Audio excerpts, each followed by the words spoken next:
So ஜிக்கு வந்து நம்ம இப்போ என்ன சொல்ல போகிறோன்னா, நம்ம வந்து ஏ மாதிரி போட்டு நம்ம என்ன பண்ணுறோன்னா கீழே வந்து வால் மாதிரி கொடுக்கணும் அப்படின்னு சொல்லலாம்.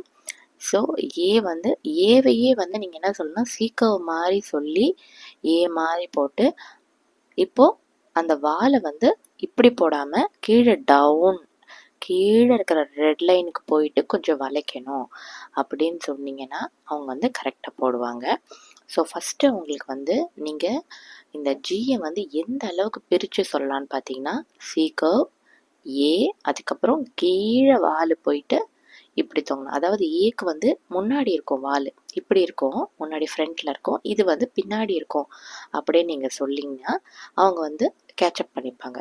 ஸோ குழந்தைங்கள பொறுத்த வரைக்கும் எந்த அளவுக்கு ஷேப்பு, எந்த அளவுக்கு கார்ட்டூன் மாதிரி வால், கை, கண், இந்த மாதிரி எந்த அளவுக்கு அவங்களுக்கு தெரிஞ்ச லாங்குவேஜில் நீங்கள் எந்த அளவுக்கு சொல்கிறீங்களோ அந்த அளவுக்கு ஹேண்ட் ரைட்டிங் பியூட்டிஃபுல்லாக எழுதுவாங்க.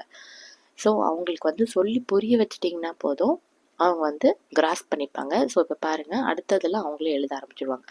ஸோ ஜி வந்து எப்படின்னா, சி கர்வ் போட்டு ஏ மாதிரி போட்டு வால் கீழே போயிட்டு வளைக்கணும் அப்படி சொல்லுங்கள்.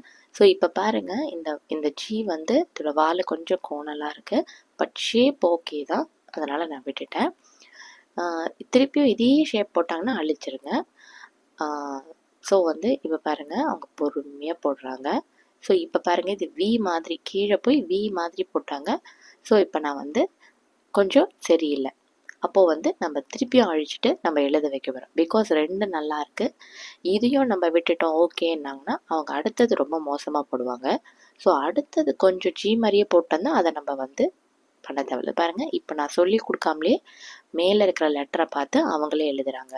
ஸோ ரொம்ப வந்து தப்பாக போட்டாங்கன்னா என்கரேஜ் பண்ண வேணாம், அழிச்சிருங்க. ஸோ பாருங்கள், நான் ஏன்னு சொன்னதுனால அவன் ஏவே போட்டுட்டான். குழந்தைங்களுக்கு வந்து ஏ மாதிரி போட்டு அதை வந்து சி போடுற வரைக்கும் சி கர்வ் சொல்லணும், சி போட்டதுக்கப்புறம் ஏ மாதிரி சொல்லணும், ஏ போட்டு வால் போடுற அளவுக்கு கீழே போய் வால் அப்படின்னு சொல்லணும். ஸோ ஒரு இடத்துலையும் நம்ம என்னென்ன கமெண்ட் கொடுக்குறோமோ அந்த கமெண்ட் படி அவங்க எழுதுவாங்க. ஸோ நம்ம அது ஒரு லெட்டருக்கும் நம்ம கொடுத்து தான் ஆகணும். பிகாஸ் இதை வந்து ஃபஸ்ட்டு அவங்க எழுதுகிறாங்க. ஸோ இந்த எல்கேஜி பொறுத்த வரைக்கும் இதை நீங்கள் வந்து தொடர்ந்து சொல்லிகிட்டே தான் ஆகணும். இப்போ இந்த 26 லெட்டர்ஸில் வந்து அவங்களுக்கு 20 லெட்டர்ஸ் வந்து அவங்களே எழுத ஆரம்பிச்சிடுவாங்க. பாக்கி 6 லெட்டர்ஸ் தான் அவங்க கன்ஃபியூஸ் ஆகும். அந்த 6 லெட்டர்ஸை நம்ம என்ன பண்ணணும்னா நம்ம சொல்லிகிட்டே தான் இருக்கணும். ஸோ வேறு ஆப்ஷன் கிடையாது. அவங்க நல்லா எழுதணும்னா ஃபஸ்ட்டு வந்து லெட்டர்ஸை இன்ட்ரடியூஸ் பண்ணி அந்த ஷேப்ஸை வந்து கொண்டு வந்துட்டிங்கன்னா அவங்களே எழுத ஆரம்பிச்சிடுவாங்க. ஸோ வந்து இந்த 26 லெட்டர்ஸும் நம்ம சொல்லிகிட்டே தான் இருக்கணுமா, சி கர்வ் போடு, ஏ போடு, வால் போடுன்னா கிடையாது. நிறைய லெட்டர்ஸ் வந்து அவங்களே எழுத ஆரம்பிச்சிடுவாங்க பார்த்து.